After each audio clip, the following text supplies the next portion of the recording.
కోడిగుడ్డు బెండకాయ పులుసు చేయడానికి స్టవ్ పై కడాయి పెట్టుకుని ఆయిల్ వేసుకుని కోడిగుడ్లను వేపి తీసుకోవాలి. ఇలా వేగిన తర్వాత తీసి పక్కన పెట్టుకోవాలి. దీంట్లోనే పచ్చగా మిక్సీ పట్టి మసాలా ముందు వేసుకోవాలి.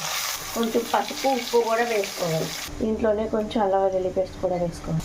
బెండకాయ ముక్కలను కూడా వేసుకొని మగ్గించుకోవాలి. అలాగే వంకాయ ముక్కల్ని పచ్చిమిరపకాయలని కూడా వేసుకోవాలి. టమాటాలని మెత్తగా పేస్ట్ చేసి వేసుకోవాలి. 1 టేబుల్ స్పూన్ కారం కూడా వేసుకుని ఇప్పుడు చింతపండు రసం వేసుకుంటే వెజిటేబుల్స్ అన్ని మునిగేంత వరకు చింతపండు రసం వేసుకోవాలి. వేసేటప్పుడే మనం వేయించి పక్కన పెట్టుకున్న కోడిగుడ్లను కూడా వేసుకోవాలి.